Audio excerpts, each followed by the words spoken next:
right.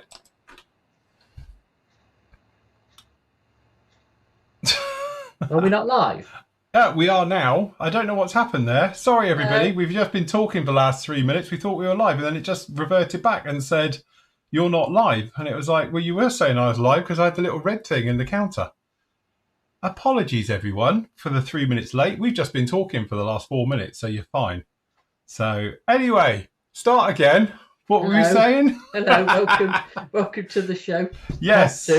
Sorry about that. I have no idea. That's never happened to me before, honest, he says. That's YouTube, isn't it? That's YouTube for you. God. YouTube. We were on at 3 o'clock. We were here at 3. We were talking and going through it. Well, never mind. We'll just start again and we'll add 3 minutes at the end of the show. Yeah, so you get your allocations. Anyway, good afternoon, everybody. Welcome to this PM and the Flory Models live show. Lovely to be here with you. Now we're 4 minutes past 3 on the 8th of August, 2023. Seamless. As I say, you have a couple of days off, and it all goes to pot. It does, yeah. So last live show we did was obviously the Tuesday. We did the PM show as normal on Wednesday. And then the good people at Braveco, saying it correctly. So does this mean now I have to call Edward? Edward. Just call it Edward, and that really upsets people. Oh, that really does, yeah. How to get them going. Let's just anglicise everything. Yeah. That way, we are speaking our mother tongue. Yes. And we can just, go away with it. That's it. Like we don't have to go for the Yanks not being able to talk properly. Vehicle and aluminum. We don't go around telling them it's wrong. And we invented the bloody thing. So anyway, it was lovely to have them, Dad. So anyway, we have got a little picture, which I'll cue back up again. We've seen before. There we all are in the studio. Looking fabulous. Yes, you looking like Mickey Mouse. Yeah, not best. John looks like he's taking a penalty. Yeah, somebody's going to kick the ball at him. Yeah, that's it. Absolutely. Yeah. And everything. And the lovely Corrine there from Braveco as well, because they came over on the Wednesday. I came down to us as well, and I've got loads of tool reviews for you. I mean, tons of it. They basically come along with the entire display back catalogue of stuff. So I've got lots of tool stuff, some really cool stuff in there as well, and some of the new stuff I haven't seen for quite a while as well. So there we go. That's all of us looking handsome, as you can see. The team back together. As I say, it has been a while since we were together. We're saying it's Christmas the last time, wasn't it? New Year. Yeah, I could say, are we the Expendables? Yeah, that's it. The Expendables, definitely. Yeah. That's it. Another reshot, The Expendables 4. Yeah, budget version. We're definitely looking older every year, that's for certain. 100%. Definitely. Yeah. And a bit wider. Yes, that's it. Good job the camera's getting wider and wider. Thank God for selfie sticks and stuff. So, but no, it was great. And as I said before, it was a very long way from them to come down, all the way from the Netherlands. Yeah, so very from Doncaster, I'll tell you. Yes. But yeah, they had lots of trouble with the weather. The weather was absolutely terrible this part of the world, early part of the week. But it did really pick up, got really nice. We had some nice sunshine. But as Winnie the Pooh would say, Saturday was definitely a blustery day. It was. It was eventful though. We survived. We did. We were fine. The barbecue went ahead as planned. It did, yeah. It was dry, just very, very windy. Yeah. Burn the fence down, or we burnt nothing. Decking, or anybody else for that matter. So that was good. Yeah, no, it was nice. It's nice for us all to get together. Usual trip, and then like Sunday we had a nice trip to the beach. Took the dogs for a walk. Indeed. And had a nice carvery at the pub, which always goes down well, doesn't it? So it's all welcome. Although I don't know how you drive back after it, because I fell asleep on the sofa. I was revitalised, to be honest, after that.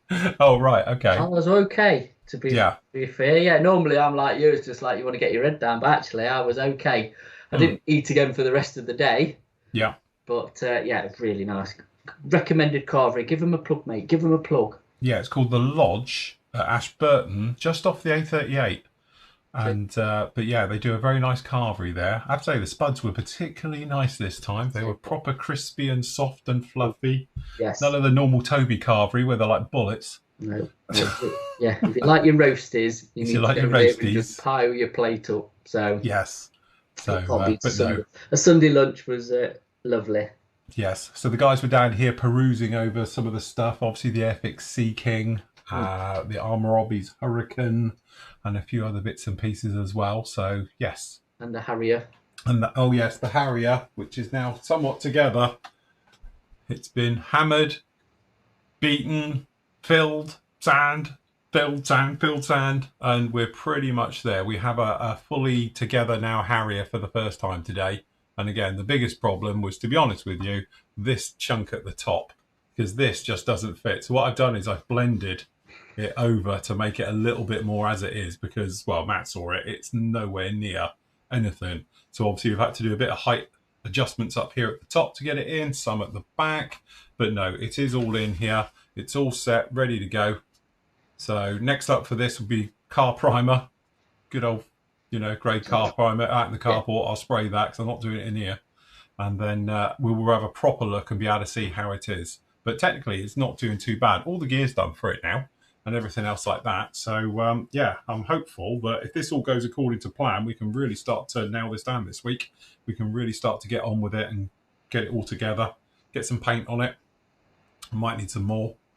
You'll probably better get you some sent down, eh?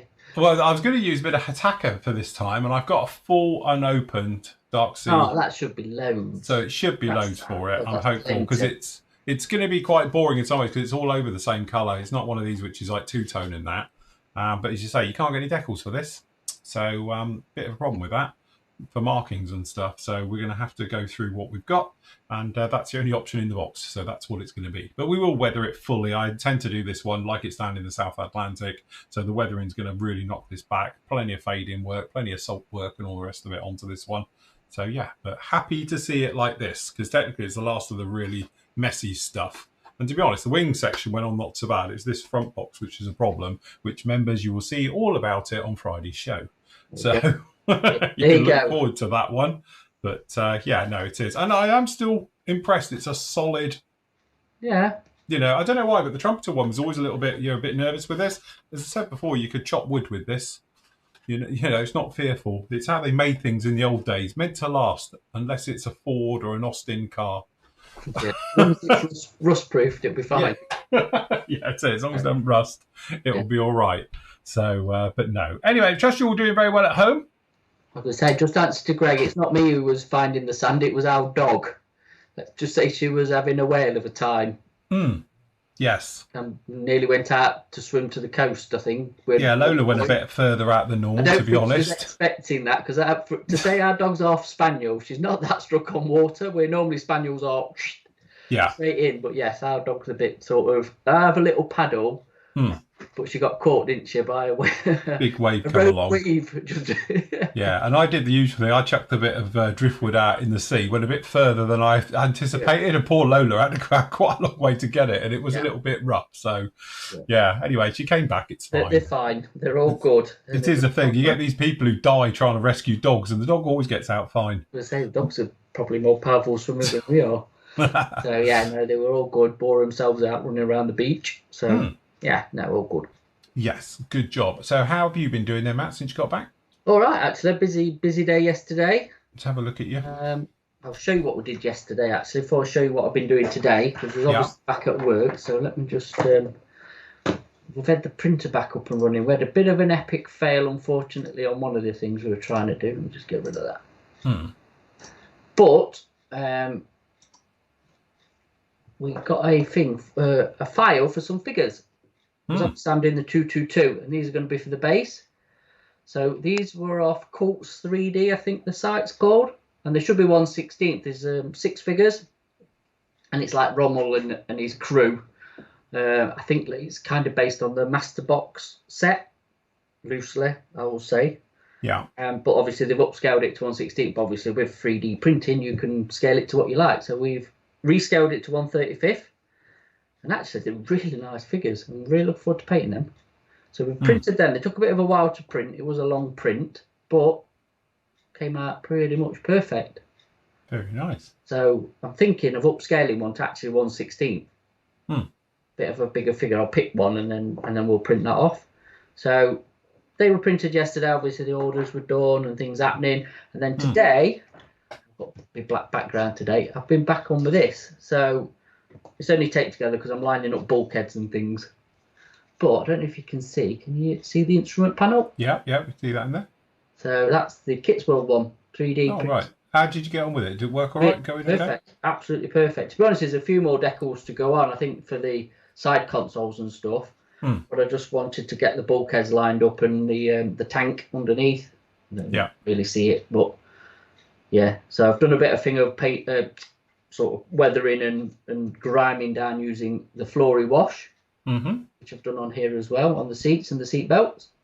Very nice. Now, for you aficionados of Spitfires, I think this seat should actually be green like the rest of it. But I've done it the sort of... But this is an unpainted one. This is an unpainted one. Let's just say it's had a refit. The seat was busted, it's had a new one. But I think technically it should actually be the cockpit green. But it just adds a bit of variety of colour. So, don't get upset, you Spitfire experts. Actually, all kit, apart from the instrument panel, kit harnesses as well. So, I'm quite enjoying it, to be honest. It's coming along really well. So that's that. And then I've just need a little vote. So the Land Rover, as you can see, it don't quite fit on my stand properly like normal car bodies. Yes. Right, I've got 3 colours. Because I ain't got like a proper Land Rover colour. So we've got a deep green, a British sand yellow, or a blue. So we need to pick which one we're going to paint the body in. It's weathered anyway, so... Blue. I reckon blue. Because you can do nice weathering with that. Yeah. Well, let's see what the public say. Did you see that they've now found the first ever Land Rover? Yes, I did. And Ineos have... Well, they bought it, didn't they, and restored it fully up, didn't they? And they did a little thing with, was it drive tube? I tell you what, I didn't show you. Look, I've just played with the engine. I'm not going to show it, but I was just doing a bit of dry brushing and a bit of dark iron. Yeah. Just a perfect colour for engines, isn't it? So nothing much, no real detailing. I just thought paint it black and then dry brush it. Yeah. Because like I say, I'm having the cowlings closed anyway, so that's done. So, really quite productive, to be honest, to say, like I said. There you go. Look, Tony says blue with green doors. You could do the doors different colour, because they usually are. Yeah, I could, yeah. You could do it all different bits of it, couldn't you? Different coloured bonnet. Bit of a harlequin. Yeah, that's it. See, I've got a darker blue as well, but I quite like I think that's supposed to be Ducati blue, look. And I think they left the eye off it. So I don't know what's the vote saying. There's a lot of blue and green. I think blue and green. I think blue's got it more. So this blue, yeah. That's fine. Nope, we can get that done because I want to get the body sort of sprayed this afternoon while you're decaling and doing your bits. Somebody chat to Muzzbuzz 57 because it's working fine everywhere. What's that, our stream? Yeah, it's saying it's locked, it's not working. Your computer. Fine for everybody else. You're all good. So yeah, all right. So we're settled on blue, yeah? Yeah, I reckon. Okay, that'll do me. Good stuff. So you're going to do us a quick advert? I can do a quick advert. Of course I can.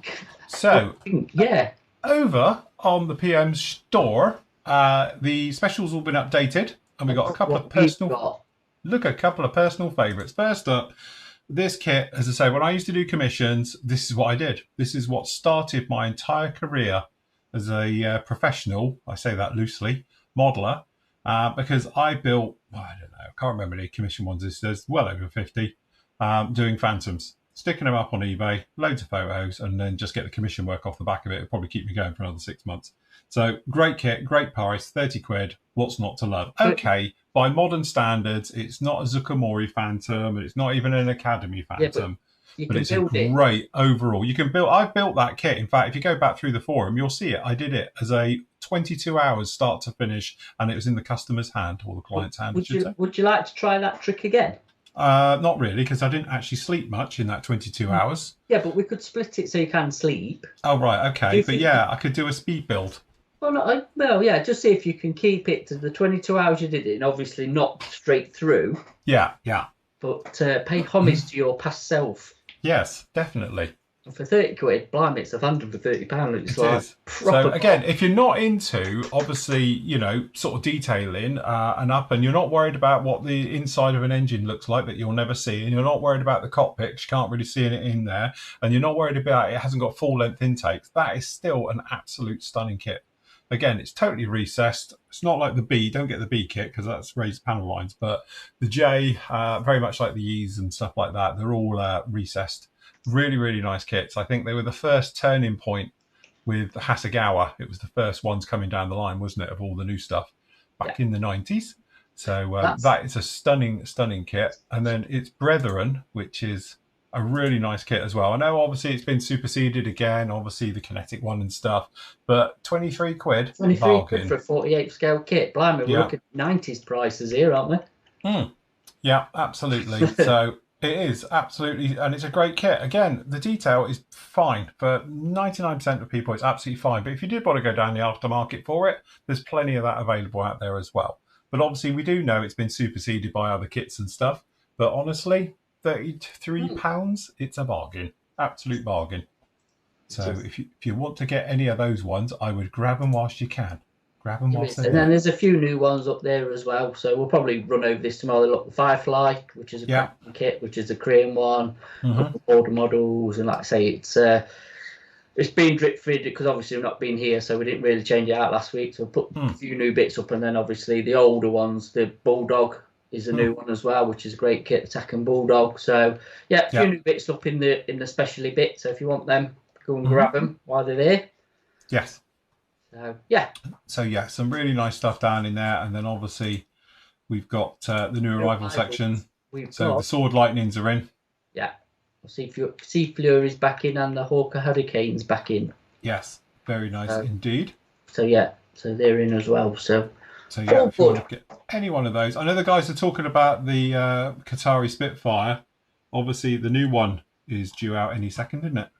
Well, not the new one, but the one with the two props, isn't it? The early one. Yeah, the early one. Which I don't think has been kitted in. I know there's a conversion, isn't there, for was it the Revell one? Somebody did a conversion to make an early one. I can't remember now. Yeah, you're right. Yeah, they did with the twin prop.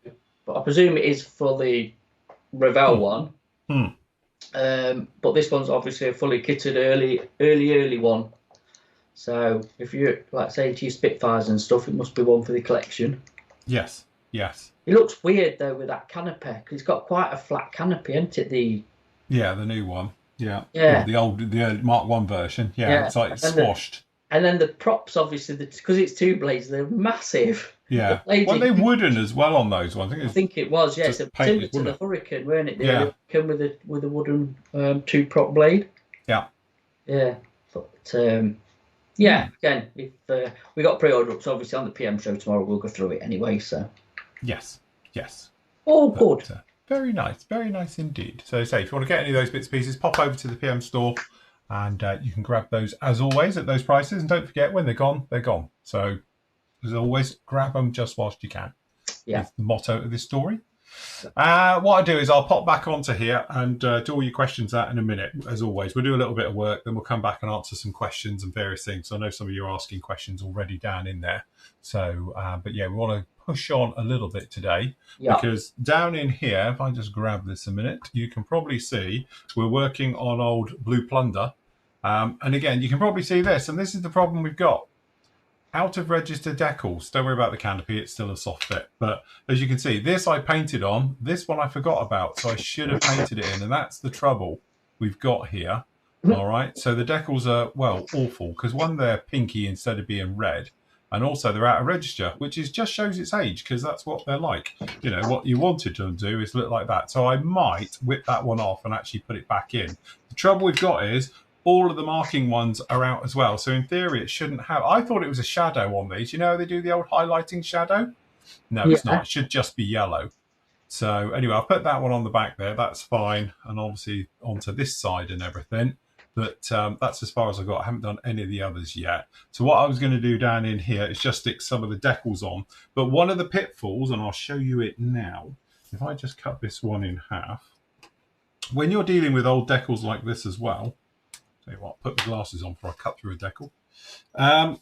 Is you do the usual like I do. I just drop them face down in water. I don't have a fancy heated tiled extension or anything. It literally just goes down in here, and we'll just wipe this on as always. I don't know if you can see. If I zoom in, look, you may be able to see it. You can't quite see it, it's in the wrong area, but you've got this bits all floating in the water. You can't really see it on camera. You see this little bit here? This is what's coming off of the carrier sheet. And it's because it's really old, and there you go, you've got loads of it coming off now. You see, we wash it, and you've got all this stuff coming off. And all these big bits floating around here are covering the decal. The trouble you've got is if you don't wash them off and get rid of them, like this little guy here, they are going to stick to your model and obviously ruin your paintwork. And it's like a cheese, the only way I can describe it. So I just wash them thoroughly. But what you'll find is it will be on the backing of the decal as well. So you need to take the decal off and soak them like I've done here. And then you can actually rinse them off. I don't know if you can see it, how well it's coming from the camera. You've got all these bits in the water. That's all off the decal sheet. But if you put it on, especially a dark blue model like we've got here, what's going to happen is it's literally going to be a bit of a mess. But you can probably see it. I thought this white on here was like a shadow. You know, and it meant to have it. I don't think so. I think it's just out of register because the red ones have all got it as well. So again, a little bit annoying it's like this, but there's not a lot we can do about it. But all the other bits you can see down on here, I've actually rinsed these off and just put them back on the backing sheet. So these are just sat here, hopefully not drying out too much. I might need a bit of a thing. There we go. They're just in here. So I can stick those on and we can get them onto here. And because they're not nice either, we're going to bury the decals under quite a heavy satin coat, which I do like the AK stuff, the 3rd gen clear coats, because it literally buries decals. It's great for it. And you get a nice muted finish to all of it. But it's just something to be aware of. If you ever get this cheesy stuff, literally just give it a rinse. There you go. When it releases, what you want to do is take that decal off, like here. I get another puddle of water, which is nice and clear. Then we'll give this a good rub, and then we'll transfer this guy over to here, flip it over, and we'll wash the back because it's on the back of the decal. So if you put it down, you're going to end up with technically this horrible stuff all over your decal. All right, now that's good enough now to stick straight down onto the actual model. If I can remember where they all went, which is a bit of a problem because I can't. But yes, that's what we need to do. We need to get all these ones on and put in. So if this one is now hopefully releasing, which it is, so again, we're just going to slide this one over here off the backing, if it's going to go. And again, we're just being really teasing it. And the reason I use this little puddle technique on the mat as well, because these decals are really, really old, there's less chance of them shattering because they're flat. But I don't know if you can see, probably not, but I can see it. It's actually got that horrible stuff on the back of all of this decal. So again, we'll just transfer it over here, and we're going to rinse the back of the decal off to get this white stuff all off. Because unfortunately, if you don't, what's going to happen is it's going to get in there. So we'll just get that off, then we'll transfer it to our clean bit. It's going to show, you know. So don't do that. We don't really want you wrinkling up. So hopefully it will just unrefill. There we go. So with that one out, we can do that now. So this is O2. So we're just going to flip that over, and we're just turning around to this way. And then with any luck, we can just come along like this. And then we can put it on. And again, the surface of this is absolutely fine. It's nice and smooth. There's no issues with it and all the rest of it. So I'm quite happy for it to be like that. I don't know exactly how this is supposed to be positioned. I think it's just central. All right, maybe just up a little bit there. And then once it's there, cotton bud. So we just got a cotton bud, and I do my usual thing of just wipe out the water, start from the middle, pushing down nice and gently. And then rolling a little bit more heavy. And we're not trying to get every last drop of water out. What we're trying to do is get it to conform. And we're on a curved surface here, and I can guarantee this is really old, so I don't want to push it too much. So I'm not going to crunch this thing down and rub it and buff it to get it to adhere. What I'm going to do is we're going to come in with that. Then we're going to take some red micro sol, which is technically the setting solution, even though it's not. It's called that. And we're going to put it on with it a little bit wet. That way it will soften the decal and it should bite through and adhere. Just like that. All right. And then as I say, same with these ones as well. They can have a little bit as well, get rid of that silvering. And it may, like I said before, do it in one coat. It might take 20 coats, whatever it is, just gently building up those layers of the actual setting solution so it bites and conforms, all right? And you should be absolutely fine. But the trouble is, if you don't, because it's on blue as well, that milky stuff will show through on here, and it's going to be a nightmare. So that's why we're trying to do it nicey, not taking any risks, wiping it all down, doing all of this.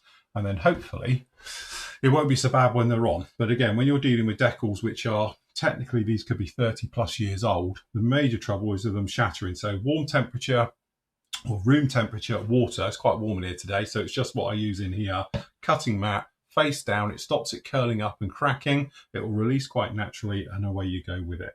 So should be good from that point of view. So I'm going to crack on and we'll do a load of these, and we'll get all these decals on. Luckily, there's not tons of them, there's only a few. And we'll see how we get on with that one. So that's the plan. So yes, Matt's in and spraying his blue. I'll just, there we go. Baby blue. Going on there. So I take it you've primed this before. Yeah. So he's using the old AK acrylics with the AK thinners, which I have to say work really well. Oh, there we go. That's good stuff, that is. The Tamiya rattle can primer. As I say, really, really nice. They do a white version of that and grey, I do believe. So, but there you go. Nice colour, that, because the great thing about that colour, it will give you good weathering. So, yes. Oh, well, I don't know what's happening there, Muzzfuzz. As I say, I can't really look at it when we're all streaming, and it's working fine as far as I'm concerned on the site, on the Flory Models site. So you might want to pop over there. Go to florymodels.org, click on today, and it should be in there as well. So yes, you should be all right with that one. So look at that. Look, and he's just ruined that and sprayed all over his nice new black mat. He's being professional like a YouTuber. What he needs clearly is some gloves at this point. Wait for it. Comes out with some. There you go. Ah, yeah, you wouldn't see blue with blue. I get his point. So very, very nice indeed. Cool job. I've got to work out where all these bloody decals go, because I haven't got a clue where they go on this, because I've cut them all off the sheet because it was a bit manky. But I don't think they were correct anyway on the guide. So, but anyway, I can get the few on here as well, because I think these have the old rescue ones on the side. So you watch Matt, I'll chuck a couple of decals on and we'll all be good. So we're just going to grab rescue just down in here.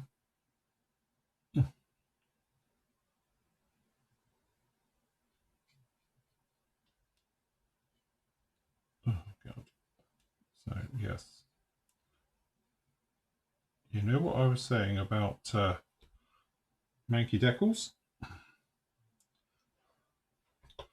This is happening to me as well, because unfortunately that white stuff is still all over some of them, which I thought I'd washed off before. It's like it reattaches. Wash your decals.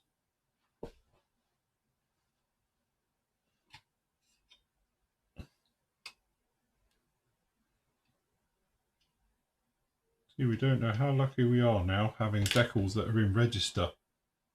This is like proper Airfix in the 80s.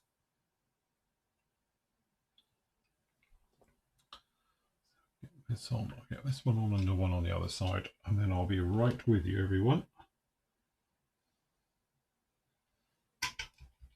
So just pop this in here.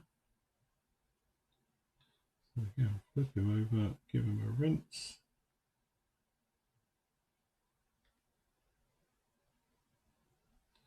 We should be able to pick him up. Come over to this side. So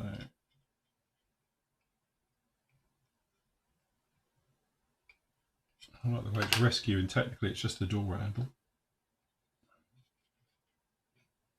Ugh. Not what we want to do. The bit where you stick your finger into a decal you've just put down. Don't try this at home, kids. Thank God they're old and horrible. If they were thin and new, chances are they would have just stuck to my finger. Are they fighting you? No, I just stuck my finger in a decal I'd already put down. Oh, right. Okay. Look, classic. They're fine. Look, it's all right. It's all right to me. That spray all right? Yeah, actually, yeah, lovely. Yeah. Not sure about the colour, but Nah, it'll be right, because by the time you weather that down... It's a bit lively for a Land Rover, I think. It's factory fresh. Yeah, well, it's definitely that. I think they were a little bit more baby blue than bright blue. Yes. But it may have been that it just faded and I'm not used to seeing them proper. Yeah. I'm running with it now. It's going on okay. So once it's been weathered and stuff, it'll absolutely be fine. So I'm going to get obviously this blue colour down, a good solid colour, and then I'm going to satin varnish it instead of gloss. I don't want it, obviously it's a Land Rover, I don't want it glossy, it looks a bit odd. And give it a coat of satin varnish, and then it'll be I'll be pulling out the Flory washers, I think, because the chassis and stuff are just going to be black anyway, so I'm just going to aerosol black them. Yeah. Off camera. Paint the wheels cream, I think. Ivory would be a good colour. Probably that colour will be good for the wheels, I think. Very nice, yeah. Obviously, the windscreen needs to be aluminium. Yes. Aluminium. So we can do that. Dashboard and seats will be black. And it's just the hood, the what they're called, top thing. Yes. I think I might do that canvas. Right, okay. Unless you've got any better ideas. No, I would go with canvas, and as you say, you can highlight and low light it, couldn't you? Yeah, well, I can just pull out the oils and stuff for that contact later on. But it's a nice colour, actually. It's very... it does remind me of a colour for something else. I can't think what colour it is, but yeah. It's just not resting very well on its stand because it's a bit back heavy. Yeah, because obviously this sort of back bit here, it's one of them kits. And there's a floor, obviously the floor at the back. So yeah, I'm going to be a little bit careful. Get it on there without putting fingerprints in it. I suppose the other thing I could have done is actually, which I didn't think, is double-side it to a block. Yeah. Off the floor. Yeah, never thought of that. Anyway. Never mind. It'll be fine. It will be fine as long as I don't touch it. But yeah, actually, it's spraying really nice. I'm really getting into these Gen 3s. I know where I'm doing with them now. You know what I mean? I'm quite confident and comfortable spraying them. Yes. And obviously no smell. But everything's going to be covered in bloody blue dust. Yeah. I suppose I could have put the camera around and actually gone in my spray bay because I'm muted, can't I? You really could have done, yeah. Yeah. You would have been fine for that, but never mind. We were enjoying watching you spray with your black background and being posh. Yeah, proper YouTube job, isn't it? Yeah, that's it. Good for a lot of hardboard, though. Sorry? I tell you what, I can't recommend this stuff enough, to be honest. This aerosol Tamiya primer, it's great. Yeah. Especially if you're doing bigger jobs, and it dries absolutely rock hard. So it's something we are going to be stocking again, because we did stock it and then we didn't stock it, but we're definitely going to be stocking it again, the white and the grey. Yeah. So look out for it. And also the guns ones as well, which is these ones which we've had in before. Yes. We'll get the range in the black, grey, brown. I think we've got mahogany brown. So yeah, they're all good. They're all worth it as long as you're well ventilated. I must admit, I really like the Tamiya white one when you're doing anything, because I used it on the Ducati underneath it, and then also I used it on the Dolphin helicopter. Yes. Because again, that was one of those ones where it's, it's good to have a good light base down, because obviously with the Dago colours, it works really, really well. Yeah, it does. So, yes. So, are they actually going down all right, these decals, or? Well, yeah, it's me in the little way. I was just getting a bit carried away, and I keep grabbing it here, and obviously there's a decal there, so... Right, okay. Yeah, it's me. But yeah, this cheesy stuff that's all over it's a bit of a problem. So I'm sort of washing it, different versions, because they say if you don't get it off the back, when you put it down, because if you were using it on grey or something, you wouldn't notice it. But because it's on blue, it stands out quite a bit. So, yes, we're trying to put them on. And again, funny thing is, like everything, you look at different versions of this, Some have them in certain places and some don't, and yeah. So we're just being a little bit of artistic license, I think. Yeah. Because this one on the front here, you can probably see it's actually proper crap. See, it's got that white coming round, and yeah, it's just awful. So that's coming off. Are you taking that off, are you? Yeah, it's coming off because it's got that white milky stuff all underneath it. So we'll just dump that and put it in by masking and painting, I feel, because that just, yeah. Yeah. Again, all the markings are really like it. It's a bit of a thing where it might be a bit better to go through my spares box to find something that might work for it. O2 is obviously definitely we need. But as for the rest of it, it's, yeah. Yeah, just make it up. We'll make it up. Yeah. Get some cartograph on it. That's it. Well, hopefully the decals for the 48 scale Ashima kit probably a lot nicer. Oh, that's going to fold on itself. Well, it's this milky crap coming off of it. It's horrible. Proper, yeah. To be honest, they're not that fragile. It's not like they're completely going to go, but they look like they could. But again, warm water's the trick for this. You don't want too hot because they stretch. You don't want too cold. So we do it in sections, but you can see this bloody stuff is awful. It's like milk coming off. Now, if we can get this to stick to my finger, we can unwrap it and check it. And again, it's still got some stuff under it. Close enough.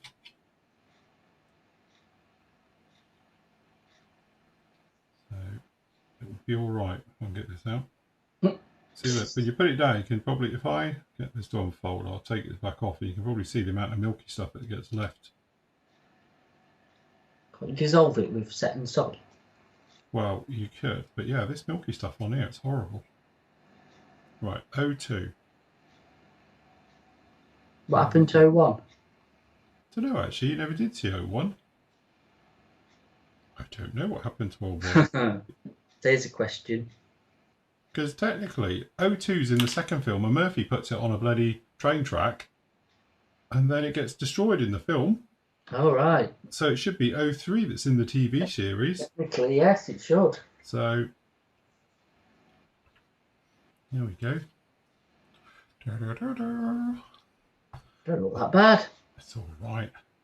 Get some soul on it. Set it, nail it down.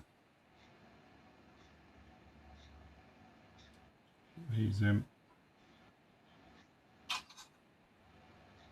They put some set on it, or are you just going with salt? I'm just going with salt. Thing is, they're going down okay. I only tend to use the set one, the first one, the softener, if there's a problem. Yeah. You know, i.e. if it's going over something, you know, really rough. But to be honest, I think it's all right.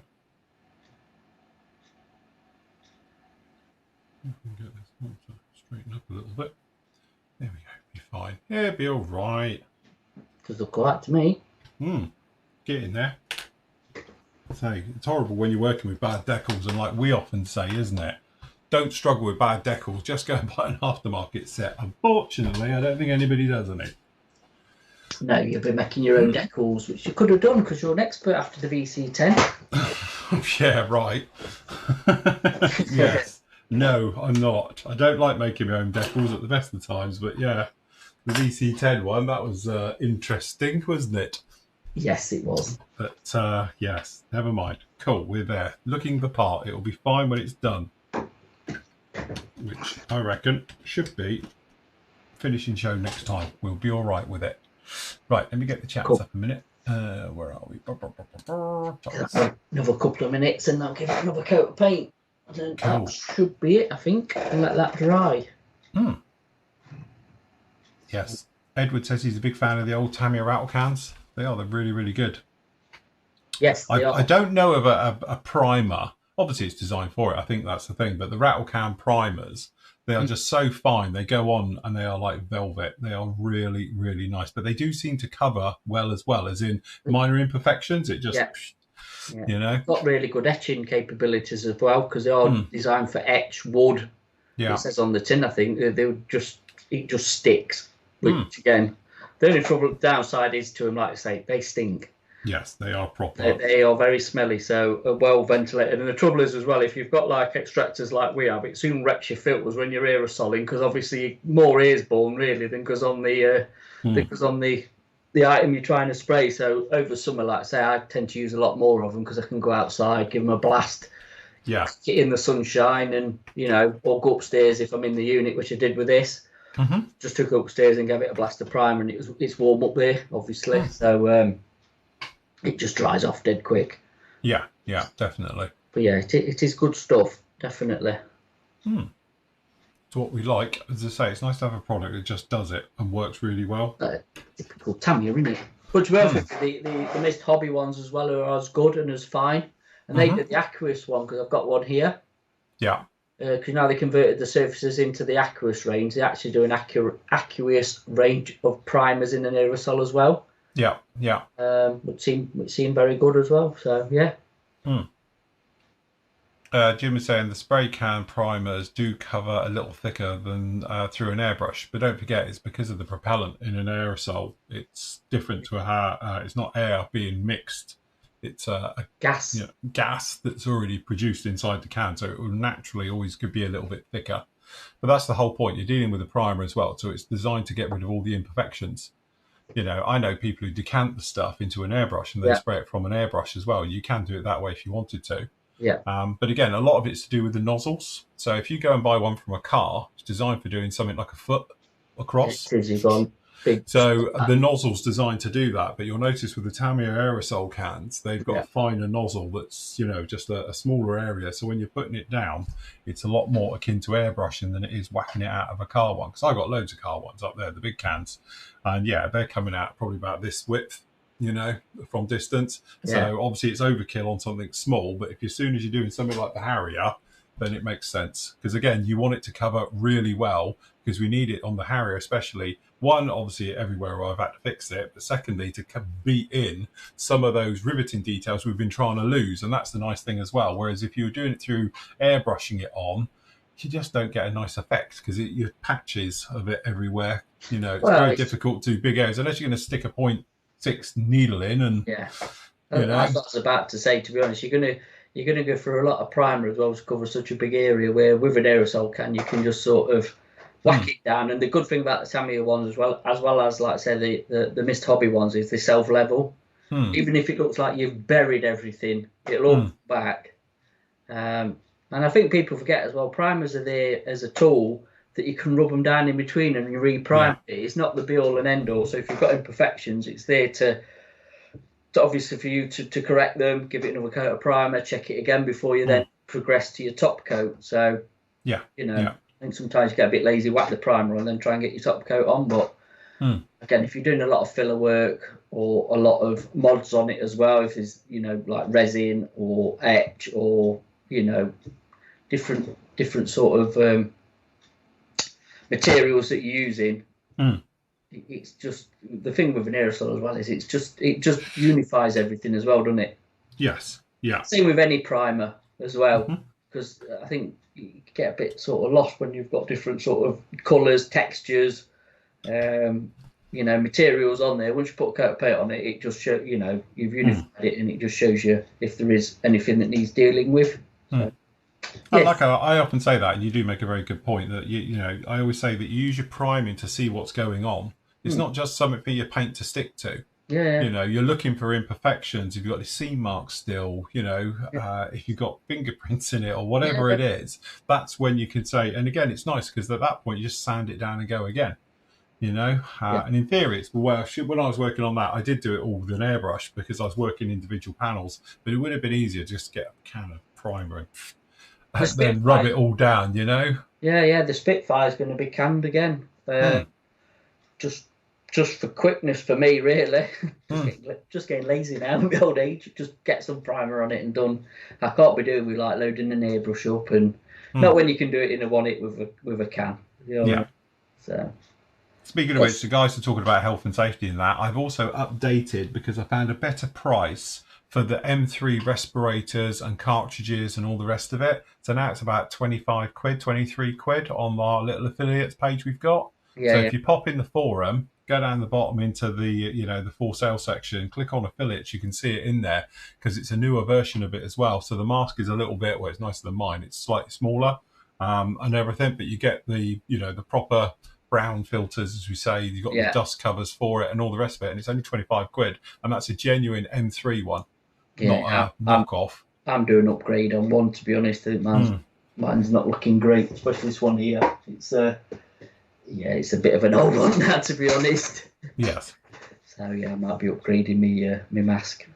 So yes, look out, Jamie's in. Is there? Now we're all in trouble. Uh-oh. Stand by, beds. Stand by beds, everyone. So yes, let me pop this in. So this can dry off for a minute. If I can get me rope ahead in. There we go. Sorted. Let me know then, my question, because you didn't know. Why was Yeovilton chosen as the fleet air arm? Because it's in between Devonport and Portsmouth, isn't it? Is that what it is? The naval type things being the two biggest. Near the coast? Well, it is near the coast. No, it's in Somerset. Yeah, it's not that far. It's, I don't know, what, 20 miles as the crow flies to the sea? Yeah, but... Not even that, I don't think. I might be, I don't know, yeah. You thought it'd be nearer? Well, it's somewhat in the middle. It's close enough. In deepest, darkest Wiltshire. Yes, put it in there, something like that. But no, I think, it's in between the two big ones. So, and obviously you've got all the marine bases down in here and stuff like that, or a lot of them. So it's all just in amongst it all, isn't it? So, yes. Okay. So good. If PM are going to be stocking Tamiya pliers, hey, what was that? Hey, pliers? Pliers? We doing pliers? Pliers? Oh, no, sorry. Oh, primers, I think he means. Are you going to be stocking Tamiya paint in cans for bigger kits? Potentially in the future. I've actually had a word with said company. And it's something I've discussed. I've thought about it before and then sort of thought against it. But to be honest with you, the more I've spoke, because it was supply as well. A bit of supply. Obviously, the LP paints at the minute has been a bit hit and miss. And I didn't want to get into that situation where we've got the rack in, we've got the AS and the TS, is it? Not yes. TS. Is it AS and TS? Yes, yeah, it is. Which is the aircraft and the armour one, isn't it? Because we're not doing the polycarbonate one because there's no point because that's for RC.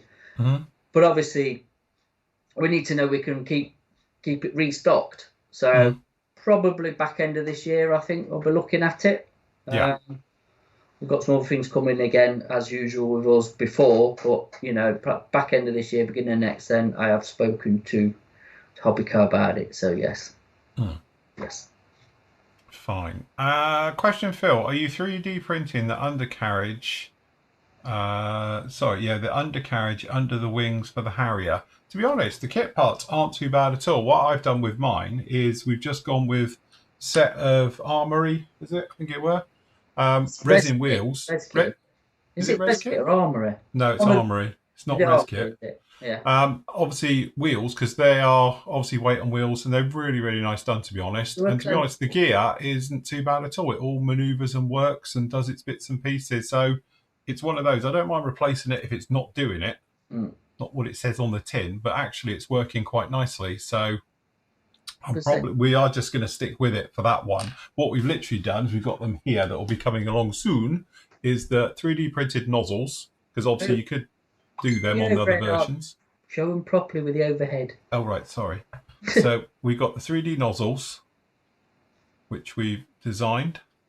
Well, I haven't. John's designed. John's designed them. I've just printed them. Great job as well. Can I take a lot of the thing? But these are, really nice, great detail all the way through. I will get a set primed up and ready to go. So we've got those. We've got 24 scale sidewinders. So we've got some Lima sidewinders as well. So they're done, ready to go. And obviously we've got the seat, which I don't know what I've done with the seat. Where's the seat? Hold on, grab a seat. I think it's in here somewhere. So we've got the 3D 24th scale Mark 10 with a seat for it. So we got this one as well. So that's what we're planning on bringing out in the near future. The rest of it, to be honest, isn't that bad.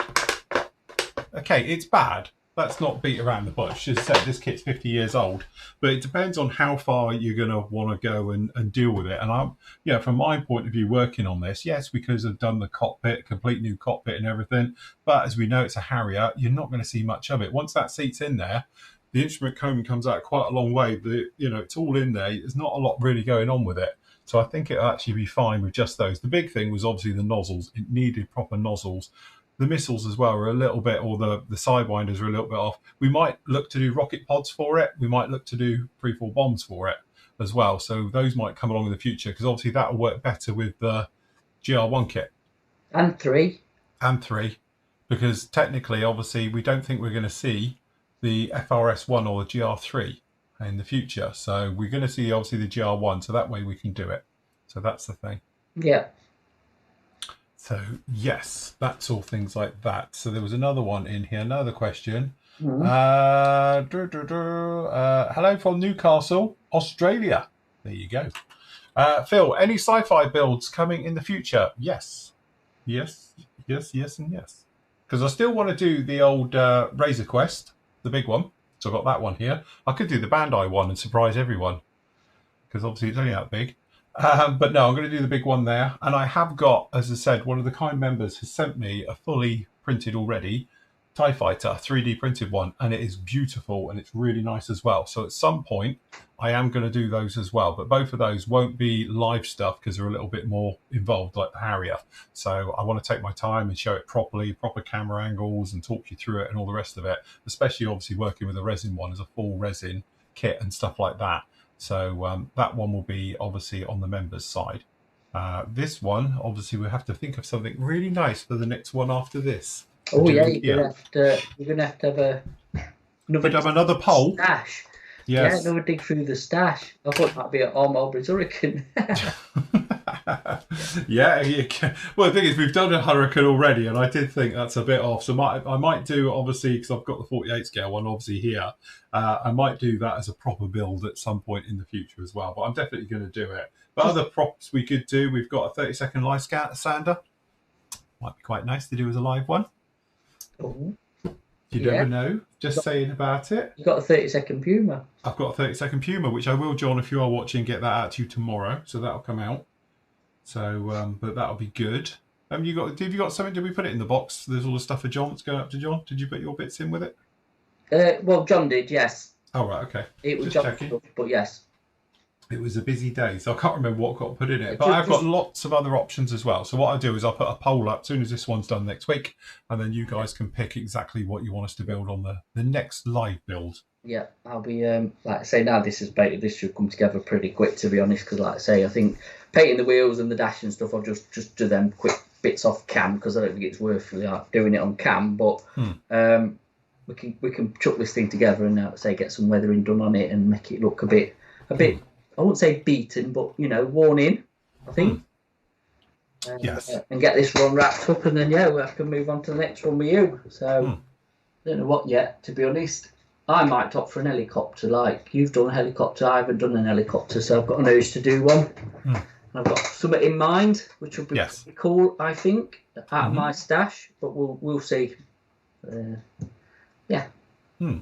Because obviously I've had a few emails over the last couple of days and people saying about, the actual what's up for builds. So still to come this year, because obviously we're slightly running out of time, and I'm going to have a little bit of time off shortly when I get married, because otherwise I'll get murdered.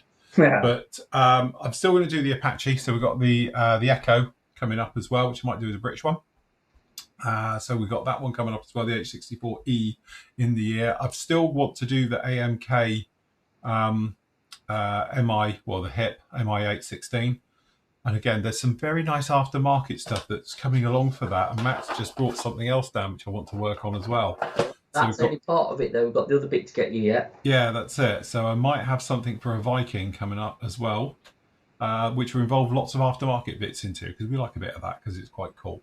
So, but yeah, so we've still got some really, really nice builds coming along. And as I say, I've got some other stuff. And say for the live build, I don't want to do another helicopter, but because we've just done it. But I've actually got the Jolly Green over there, which we said about before would be quite a nice one to do. So I've got the Jolly Green Giant in 72nd to do. So that might be quite a cool one to have a go at as well. So plenty of stuff. I'm looking at my stash and I've got some bits on there thinking they'd be good for live shows. And that's good it. for full builds. It's working out which way we're going to be doing it. Yeah, it's weighing up what's not going to take forever and ever to get done, isn't it? So, yeah. I say I might do a bit of armour next. I've not really decided, to be honest. We'll see. But yeah, it'll probably be a toss-up between a helicopter or a piece of armour. So, you know, I've done a civil vehicle now. I've actually got planes on the go. I obviously did the P14, got that finished. So yeah, probably helicopter or armour for me, which similar in certain ways, I think. Yes, there you go, Buzzfuzz. I was talking to you, but obviously you couldn't see it because you weren't watching live.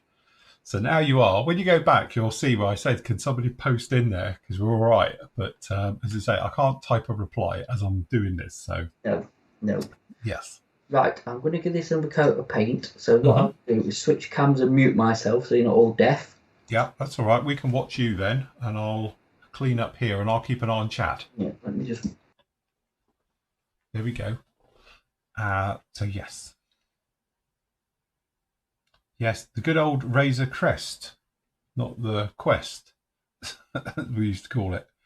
So yes, but I'm looking forward to doing that one because obviously I don't know if I'm going to do it like technically the Mandalorian. I might give it another coat of scheme, something a little bit different. You know, it's quite nice to do something a little bit weird and wonderful in sci-fi because the great thing is you're never wrong.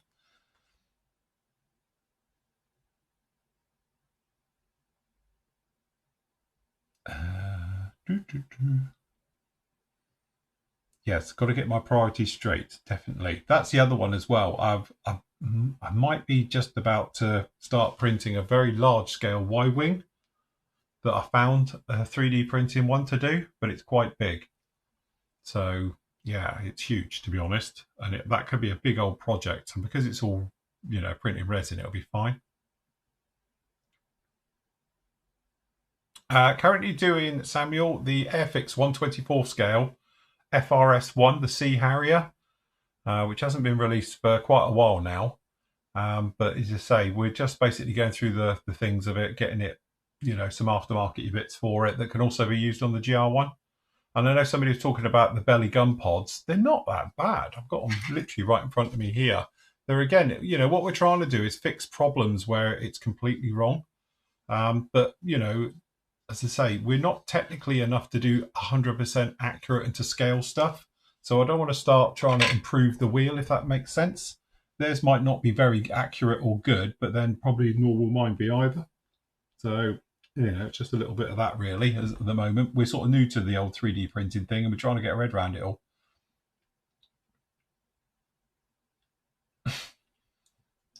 We're lucky because Matt has got his Spotify playlist and we could be listening to some of his stuff that he does, which sounds like elevator music when he does these. Any truth that Trumpeter are producing a 1/48 scale Fairy Battle Fulmer? Yeah, Special Lobby do one, don't they? Yeah, they do because we've got it on sale at the moment. Not that I'm aware of. It wouldn't put it past them because they've done lots of Fleet Air Arm stuff in the past, Jim. So they may be, looking down that route. So don't know. Richard saying about when will PM stock styrene sheet and scratch building materials?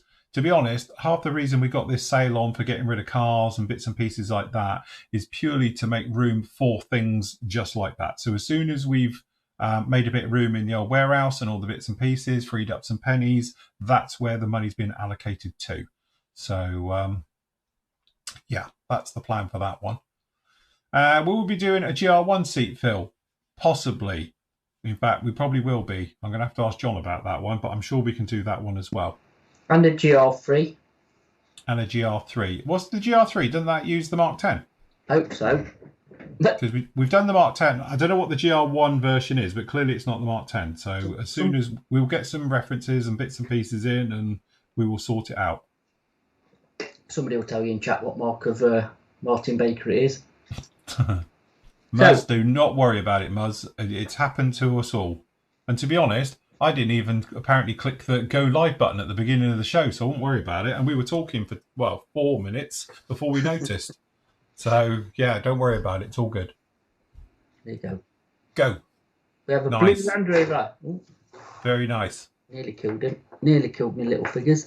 Mm-hmm. So I'll let that dry. Give that a good few hours, actually, to properly cure. And then I'll give it a coat of satin varnish, which will be my go-to of the AK one. Which I can't be bothered to pull down, but it'll just be an AK coat of satin varnish. And then, like I say, we can get it chucked together. Need to paint the door handles black. Yeah. Why not? So there'll be a bit of brush painting, if I remember, on a Land Rover. Yes. What colour's the grille? Silver. Silver, in it. Well, the same as it's just painted silver. Isn't it? Yeah, I'll paint it same as the screen. Do you know, on this one, that's what I thought the bumpers were black, but this one's got like silver bumpers. Yeah, they are technically mine, but it's on my vehicle. They were just painted silver hammerite. Yeah, but what should they be really? I think, to be honest, when they came off the production line, I have a feeling they were black. I thought they were black.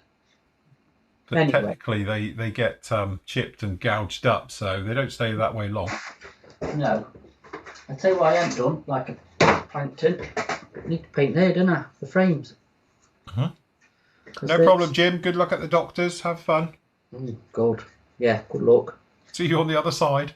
So that's going to go on there. So yeah, I need to paint the door frame blue.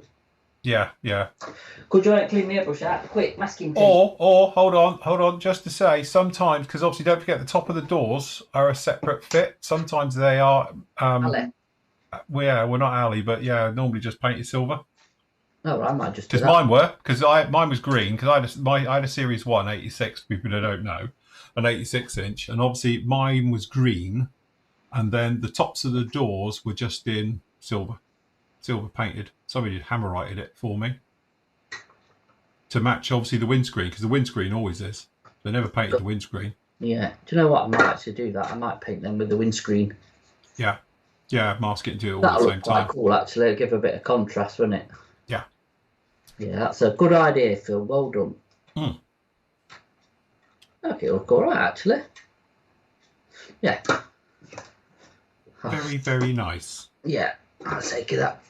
I'll get a coat of primer, and then we'll get some canvas colour on that. Mask that off, paint the silver. So Jason is saying that the GR3, he believes, used the Mark 9 early and the Mark 12 late seat, but he may be wrong. Ooh. Be a lot of seats designing. What? So is that the GR3? Yeah, he's talking about the GR3. Because obviously the GR3 and the FRS1 were around at the same time, so I assume they had the same seat, but I could be wrong. But I thought the GR1 had something else, to be honest. Don't know.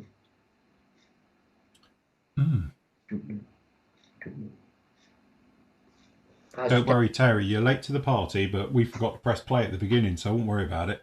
Yeah. So yes, all good.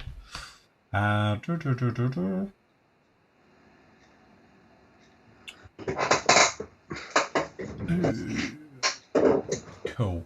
So yeah, what we do is we will do a little bit more research on what seat was actually in the GRs, and obviously the GR1s and 3s, and then obviously we will see what we can do. Yeah. Apparently, then Stephen says that the Mark 1 and Mark 3. Hold on. Oh no, he's removed it. You can't remove it. I was just reading it. He has. He's removed it. Yeah.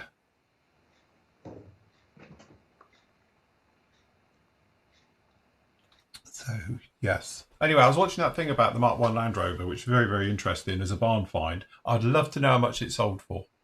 A lot. At that auction. Can you imagine? Because it was a wreck. That's not beating around the bush here. That's probably the worst one I've ever seen. And but yeah, you can understand. But I like the way they didn't actually paint it to keep it quite authentic. I thought that was quite a cool mover as well. Because say if you'd made it look like new, they don't look nice new either. They look better beaten up. They do. Yeah. So that was good. But anyway, how much is a Grenadier? Quite fancy one of them. Oh well, yeah. Do we need a few more subscribers before I can have a Grenadier? Yeah, probably.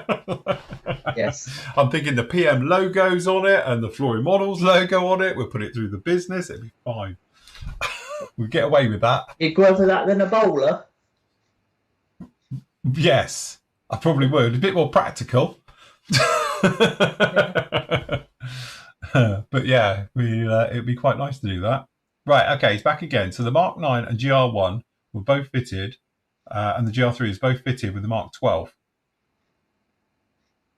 And the GR7 and 9. Hold on, I'm moving this wrong. So anyway, it was the Mark 9 and the GR1s and GR3s. The Mark 12 was fitted in the GR7s and 9s. Got you. That makes sense? Probably. Well, that helps as long as we know what mark it is. You'd think, though, in the great scheme of things. So the Navy one got the Mark 10. So, okay, right.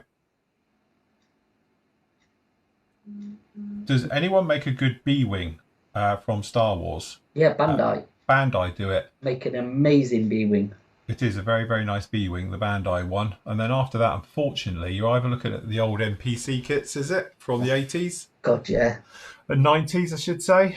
They're ones, if you can find them, but they go for really strong money on the internet. Or you could 3D print. Or 3D print. I found a big one. It's about 3 foot. What scale was it? 1/12? 1/12, yeah.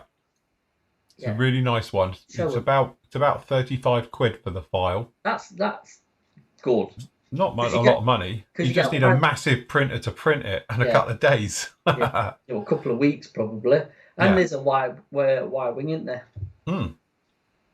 Yes. Yeah, they do the Y-Wing, which is a really nice one. And I think you can buy both. It's like £50 for both the Y-Wing and the B-Wing files. And I'm that close to doing it, pulling the trigger on that. Oh, yeah. But you know what happened? If I do it, I have to build them then. So you've got to print them before you can build them. And don't forget, though, with them files, you can scale them to whatever what you want. You don't have to get a 1/12 scale. You can do 48 scale or down to, I don't know, 7/2, whatever you want. So that's the joy of this printing malarkey. You can make it work for you. You could even print a 1-to-1 and have it in the back garden. Well, yeah, I'd need a bigger printer. Yeah. I have to wait till Elegoo bring out the, I don't know which version they're on now, the Saturn. Yeah, what's Saturn, bigger than Saturn? Jupiter. Yeah, a Jupiter. That'll be next. Yeah. Hold on. James has found me the link. I bet I ain't got a price on it. What, for this Land Rover? For the Grenadier, which is this one. Grenadier? Yeah. Isn't that just a posh Land Rover? Well, yeah, but it's upgraded, isn't it? It's made by Ineos, make it. Yeah, I know Ineos Grenadier is, but it's just a Land Rover. Well, underneath it is. But is it made? Is the chassis made by Land Rover? It's probably the chassis, and then it's all upgraded. Apart from that, isn't it? What's that called? A quartermaster. Order your quartermaster. Yes. The thing is, you know what? With a Land Rover, like the old Land Rovers. Yeah. You'd take them anywhere, and you wouldn't give it monkeys, would you? No, that's the one I want. I want that one there. Right, but all this new stuff. Yeah. I want to take that off road and get a scratch or a dent or a bit of dirt on it, would you? No. It's cost you about £100 to own one for a start. So what's the point? All this posh gear. The whole point of a Land Rover was its simplicity of you could take a 10mm, 30mm, whatever it was. Is it spanner and dismantle it? I know, yeah. Screwdriver and take it to bits and put it back together. And look at it, it's just lost its way as like everything. It was, weren't it? It was a simple off-road utility vehicle. Yes. And that went forever if you looked after them. All right, or before it rotted away around you. Yes. But yeah, now it's just kind of, it's just a posh Chelsea tractor. And that's the thing. You do it in a little bit of code. 64k. That's not too bad. Yeah, but it's wrecked. Oh, what, for the Grenadier? No, for the Grenadier. Yeah, is that for the Grenadier then? Is that the starting price? 64k. That Mark 1 Land Rover. Was that the Mark 1 price, or was it for the Grenadier? Was that a prototype? What the Mark? What? No, the first one was the first one off the production line of the Series 1. To the first. It Wow. was 001. Yeah. Wow. So yeah, that's the first production model off the line. So it wasn't the prototype; it was actually the first production model. So where did you see that then? what's that? About it? Where did you see it? It was on DriveTube on YouTube. Oh, was Ode Hammond? With old Hammond on about it, yeah, because he's got obviously they gave him a Grenadier for the weekend. All right. Oh yeah, so 64 grand for a Grenadier. That's not too bad. Cause you'll pay a damn sight more than that for a bloody new Defender, spec'd out. Yeah. So. Is it electric? Yeah, probably. Hey, look, after poor old Avid's experience, I'm never going near an electric vehicle in the UK in my life. No. That's it, Drive Tribe. That's the one in there. Drive Tribe. I think he Late Break Show with Johnny Smith. He finds some good stuff. What were they doing? The Lamborghini. Oh, 70s Lamborghini. They pull one out of a barn. It's been in some stately home or something. Is it a Countach? No. Oh, Espada. I think it was an Espada. That was it. And they dug it. It was in good nick, to be honest. It had been sort of recommissioned, but put in this sort of big barn. And it was some stately home where Guy Fawkes and the gunpowder plot. Oh right, okay. Was conceived over this part of the building. It was really quite cool. And they got that going and was just trundling around, obviously, the stately home it was at. Yeah. I think it was going up for sale. But, yeah, quite a cool bit of kit.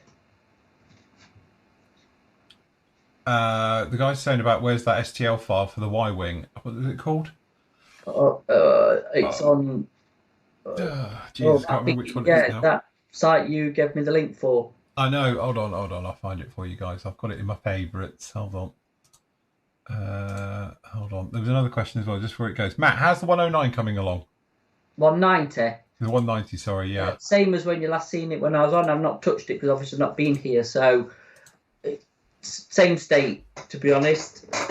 So close to finishing that, I need to really get my finger out. But obviously, we've been away back end of last week and just catching up. So hopefully I'll get back on it back end of this week. It's on CG Trader. CGtrader.com. If you just put in Y-Wing, I'll find it. So I'm looking at an ATA at the moment, but that's another story. Oh, do you know what? I was thinking yesterday for some Star Wars. I want a figure. Yeah. Actually, I was looking at something like that. And obviously the Star Wars stuff, there's loads of it in there. But actually, remember the Mandalorian figure with the child? Yes. That file's gone. Oh, was it? Or was it was on the site, and then I clicked on it because I said to Andy yesterday, and it weren't there. Yeah. So there we go. That's the one you want. Look, that's how big it is. And look, or he's small. But yeah, he's an elf. Yeah. But yeah, it is a lump, but it's really nice. Looks a good one. It does. It looks cool. Yeah. So, but you should say they some nice ones there. Giant Y-Wing as well. Really, really nice. And to be honest, it's not a bad price as well. It's licensed, so you can't make 100 copies of it and start flogging them before anyone says. Some of them on this site, though, you can actually buy the license for it. But as you say, it depends if you want people to 3D print it. Just scroll down. Just scroll down to there because there's some other stuff. Look, from similar. Yes. What's that thing for $20? That little spaceshipy thing. What's that? Oh, that one. That's a little A-wing. Was it an A-wing? Is it? Yeah. Yes. So. That Walker looked good. The old ATST. Yes. They've got the. There's the Mandalorian and. Yeah, you get all your stuff. But yes, you can buy, as you say, individuals if you wanted just the B-wing or the Y-wing, because the Y-wing's very nice. I must admit, it's great detail on this one. Yeah. But it's huge. Yeah. And probably really, really heavy. Yes, I think it does say in there about having some support structure inside it. I think it is going to need it. Or holler it out, is it? Yeah. Look at that one, it's lit up. I think that looks brilliant. So, yeah, no, it is a big one. But have a look round, people. You can have a see about it. It's once you start on this road, it's a nightmare. You go down that path, very hard to come back. It is, because there's so much cool stuff out there. And it's expanding every week, if not every day.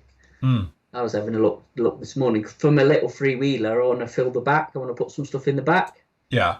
So I'm thinking of actually getting some, I did actually think about for this. Because obviously you can scale stuff up and down. Yeah. And perhaps print off some like 24 scale jerry cans and some a toolbox, if I can find a toolbox, and just some bits to chuck in the back. Just all the chuck in the back, yeah, absolutely. I think it really cool, you know what I mean? I'll have a look for some files. I might do it. Yeah. So good stuff down in there. Right, any more questions? Anybody got any questions? Because I'm looking at the chat. If you've got any questions, ask them now and we'll go through. Yeah. Or if not, go and buy some Asagawa cheap before it goes. Yes, that's it. Any questions? Post up questions. Don't forget, members, we've got a live show for you this Thursday night. So if you want to come in and join us for that one. Obviously, I've got a ton of the old display, which is not actually pronounced that way, but I'm calling it that, stuff here. So I said before, I've got everything from their sanding. Matt's got the knives. I've got all their knives. To be honest, it's all over the floor because I put it into groups. I've got all the sanding stuff. I've got all the machinery stuff, everything, including the brand new, and we haven't quite worked out why, but this is actually called the departure set. I think they mean starter set, but for some reason, display and lost in translation seem to go hand in hand. But yeah, so this has got the brand new nippers in. This is, I think, the 0.5s, is it? They did 0.2s, they did 0.3s. I think this is the 0.5s, which is supposed to be pretty much on God hand territory. So I'm really looking forward to testing these ones as well. Let's just say, watch this space. Yes, but watch this space for old God hands, because, we might have some of them in as well soon. But, we've got the departure set here. I've got lots of other stuff down in here to go through as well. So I've got plenty of bits and pieces coming up for reviews. I know a lot of people are talking about Tool Tuesday. This is a classic example, is that it's all very well saying about Tool Tuesday, but I have to buy them all in. It costs a fortune. But the lovely Corrine and Avid have given me a load whilst they were here, basically paying for their board and lodgings for 2 days. So I've got lots of that. So expect Tool Tuesday to be coming back. David says he's looking for a new compressor. Are we still recommending the Sparmax TC610? I still haven't found anything better. I haven't found something that just lasts, because I'm not being funny. Matt's got mine now, which is well over 15 years old. Is it? Got to be now, because I had that compressor before I moved into my last house, and I've been here 11 years. Hey, I don't know how I managed to do it. I've ended up with 2 of them. And none of them you've got Andy's and mine, I know. He upgraded to his silent compressor, and obviously you got a bigger one, and I've ended up with both, and they still work brilliant. Yeah, not a problem. So, yeah. See you later, Tony. Tony's got to go. Oh, is he? Cheers, Phil and Matt, will you be making the Italeri Tonka, as in the Tornado? Not my thing, I'm afraid. I don't like tornadoes. It's a hell of a lump. It's a big lump in 32nd. I assume that's what you mean. I think Nathan was supposed to do one, weren't he? Nathan was going to do one. But I don't think it's for next year, because the Tornado SIG have got the big display. Right, okay. I think at Telford. But they want 32nd ones or something, so I don't know whether because it's not his scale at all, 32nd. So whether he will, I don't know. I think he has done the Revell one at some point, but he'll be back. I think he's back on 30. We could ask him. But for me, to be honest with you, the Tornado is not a aircraft that floats my boat very much, to be honest. So no, I don't think I'll be doing it. The only thing I've got to do, I've got to unplug this, I think, because this is round the wrong way. This is actually a soffit in here, so I can pull it out the bottom, but I think it needs to go the other way, because I think the gun's supposed to be on the pilot side. Oh. So, because as I say, it does sort of work in here weirdly. You can see the top thing moving as well, but I sort of fudged it in a little bit. So, needs some WD-40. Yeah, it does. But as I say, I've sort of fudged it in. But I can get that off, which I'll do off camera. It will probably go wrong. Yeah. And do it. So, but yes, doing all right. What left to do on that now then? We're going to put a satin finish right over it, which I'm happy the decals have gone in properly. Yeah. At the moment, there's a little bit of something going on underneath the decals. So I will use my usual technique. I will use a riveting wheel, literally like So one of these riveting wheels, and I will literally just very, very lightly go over the top. So this little guy here has got a little bit, you probably see some silvering in here. In fact, let me show you. Let me show you. That's what this show's all about. Look, we can do it all on the fly. So if I grab my glasses. Are you on full screen? I am on full screen. So what I've got down in here is just a 1mm riveting wheel, right? So what I tend to do is not pushing hard, just very lightly run the wheel right the way over said silvering areas, just like this. Now the reason for doing it with a wheel is because if you use a knife, you'll cut the decal up into tiny little bits. So we do that. Then we take our setting solution and then have a brush. So we're on the sole here, aren't we? We're on the sole. This is the red one. And then if you watch it, what should happen is this should all go. There you go. You can see it going. So it's allowing the air to come out, and then it'll let the setting solution get under the decal. And as that evaporates, it will dry it. So there's a tiny little bit. It needs a little bit more there. But I must admit, I've been using a riveting wheel for some time now because it just really works. But be careful when you do it when it's wet because it can tear, it will lift and stick. But that's got rid of all of that now. Ooh. All right, and it's all gone really rough and wrinkly, and that's because it's got into it and it's doing it properly. I say it's wrinkling up nicely. That's that's what you want it. You want it to wrinkle up. If it looks like that, that's good because it means it's shrinking. And if it's shrinking, it's pulling down to the surface. Now that may work one coat. It might take 3 or 4, but don't flood it on. You just want a nice little thin coat over it. It's done its bit, and then we'll just leave it to it. I don't know what the other side. But you see here, that one's all right. For some reason, that one's fine. Yeah. But this one didn't like it much, and it's gone a little bit awry with that. So we got that in. The rest of them don't look too bad. Maybe a little bit on here. This one's got a bit of milky stuff under it. So it's the same. But if you're ever doing a big one, and let's face it, if you're doing something like World War II bomber, Lancasters especially, huge bit of carrier film, I know people come along and they're literally cutting it with a knife, and then you put some setting solution, it all just drifts away. So you've got a jigsaw puzzle on your hand. If you use a riveting wheel, it lets the air out, lets the fluid get underneath it, and as that fluid evaporates, it will then draw the carrier film to the surface.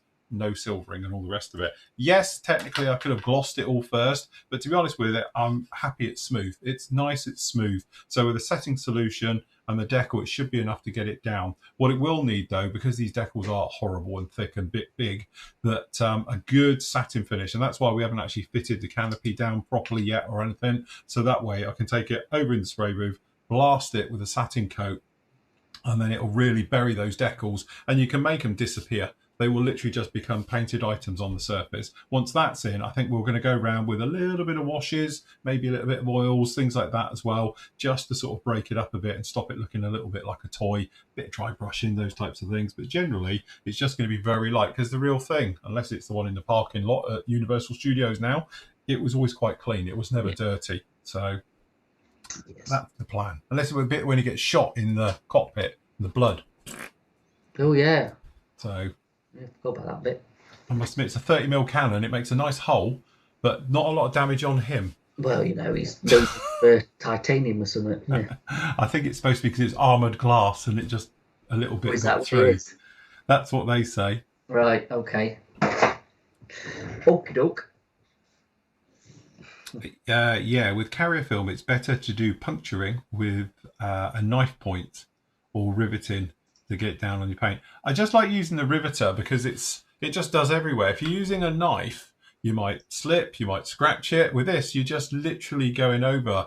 I don't trust myself with a knife point stabbing at it because if you go through the paint, the setting solution will go through your paint and down to the next layer, and it might blister as well. But I quite like just with the riveting wheel, it's just enough to roll it over. It'll just pierce the carrier film and nothing else because you don't want rivets.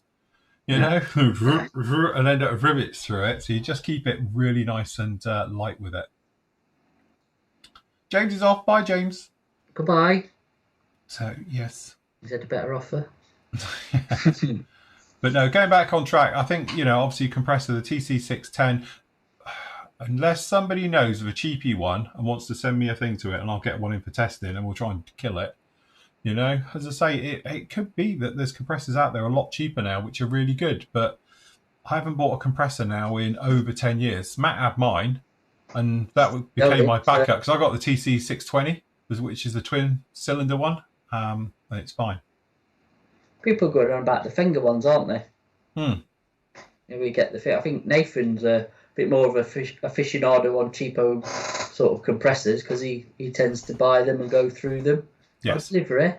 No, to be honest, that's what I thought it was, and I'm not expecting anything. But I think he's gone past. But he stopped outside the front. I was thinking, I'm not expecting anything. So, yes. But like I say, I'm a scrounger, so you know.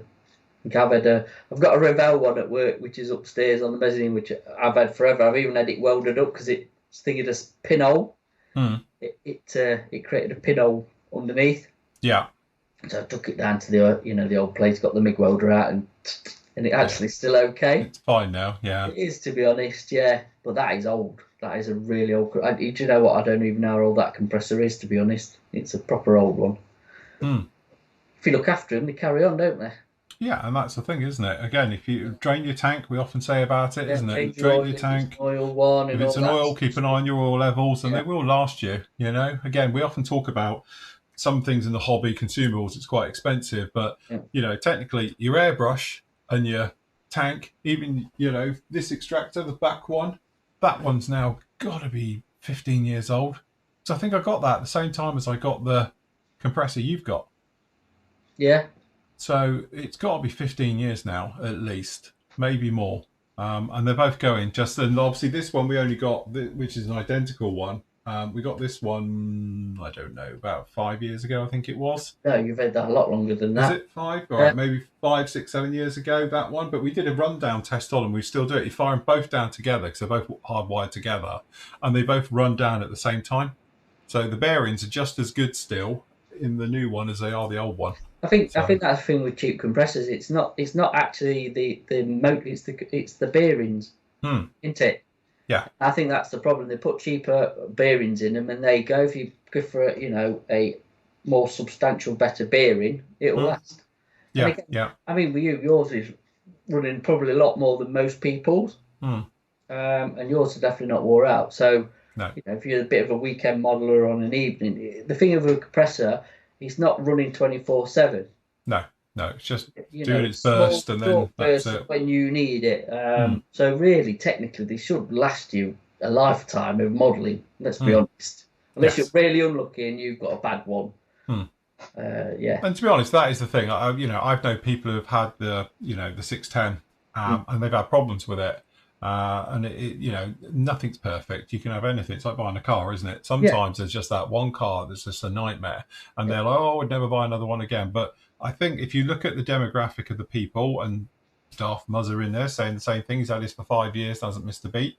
They generally are just one of those better ones. I had a Rip Max compressor, and I used to go through the bearing on it every 12 months. It would get rattly. You could hear it where there's a bit of movement about it. And it would start with a small rattle and small rattle and small until it got to a knock-in, and it was loud, And I used to take it down my local garage, and they just press out the bearing, stick another one in, charge me a £5, and it lasts me another year.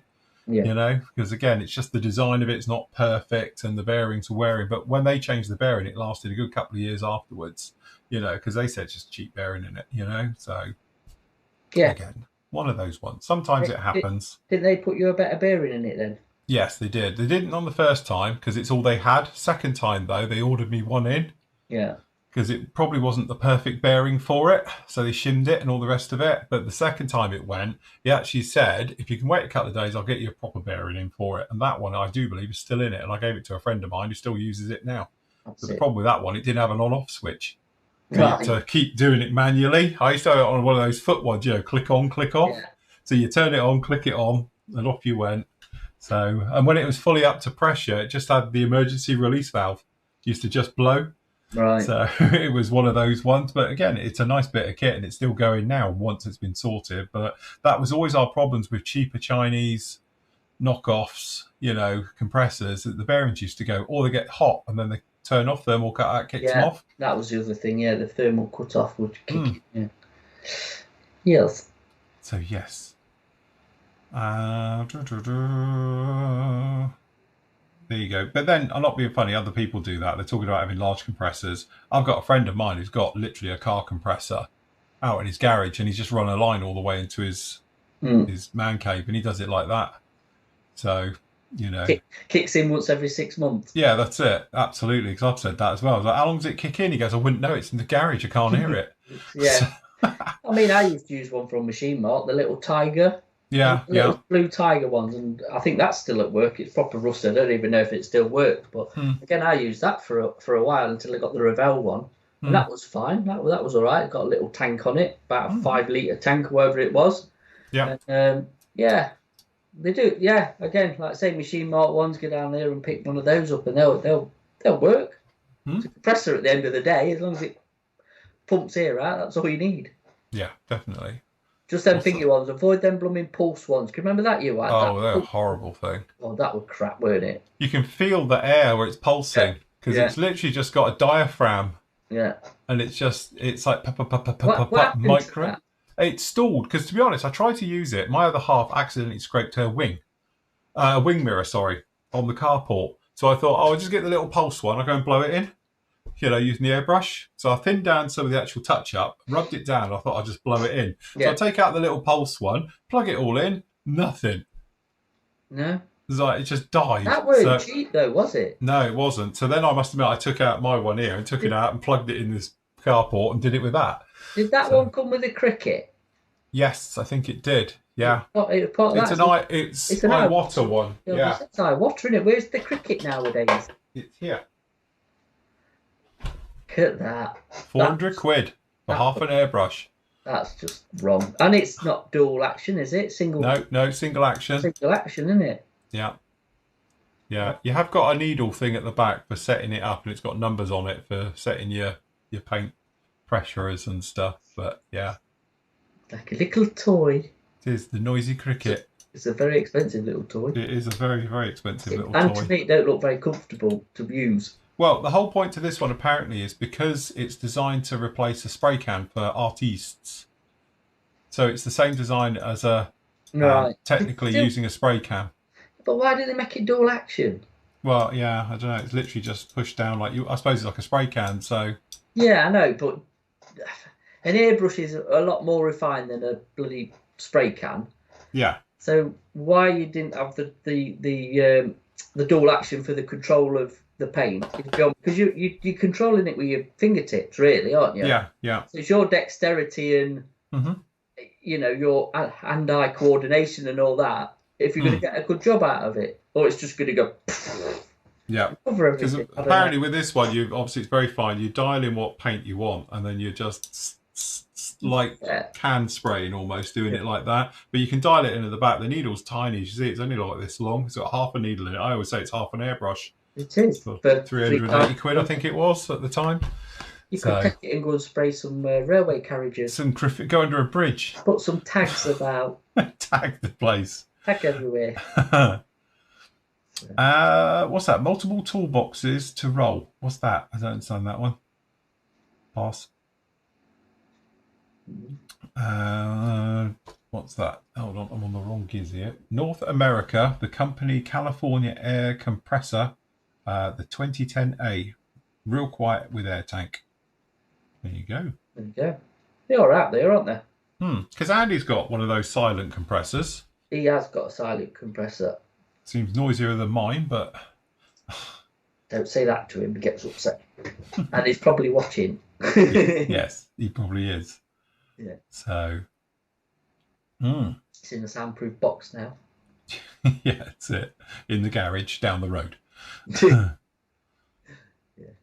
So, cool. Okie dokie then, guys. Shall we leave it right there? We've gone over 6 minutes now, so you've had your extra bit. Have we caught up? We've caught up and all the rest of it, so I think that'll be all right. Good job. Right, okay, so don't forget, there's no show on Thursday because we've got a members live show on Thursday night.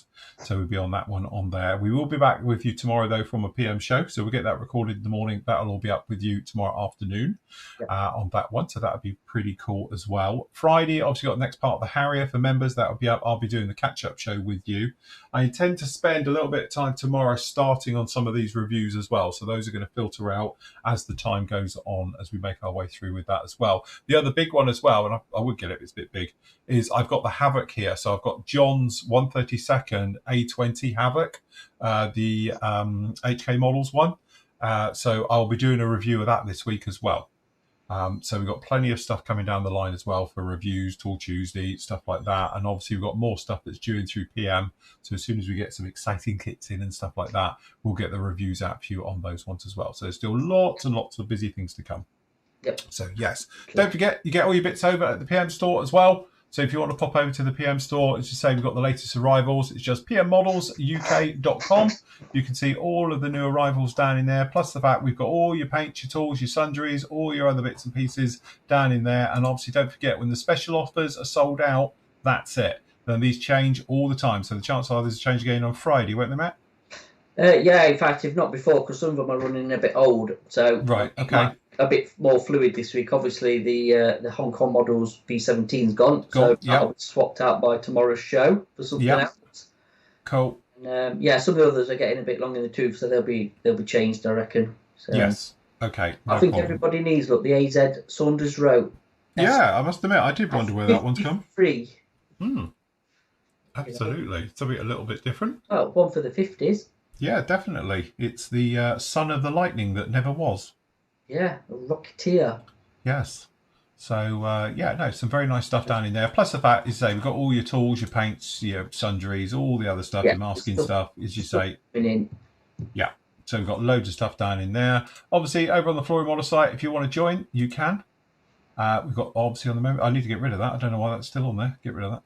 If you want to join, full details down in here. Just click on the membership thing. You can see what we're up to. Obviously, we've got over 150 full video builds for you to watch. So if you've got a spare, I think somebody worked it out once, it's 4.5 years to watch the lot. You can do that as well. So that's all on there. So again, we've got everything down in there. And again, we've got all your washes. It's basically a mirror of PM as well. So we've got your thick washes, your sand washes, the new dust washes, your pigments. And I've got a restock of merch due in actually next week. So, because I know the aprons have been out for a while, so they're coming as well next week. We've ordered those. So you can get all of those just down in there as well. And that is about it. Right. Okay then, guys. We will see you all again very soon. Say goodbye, Matthew. We're out of here. Goodbye.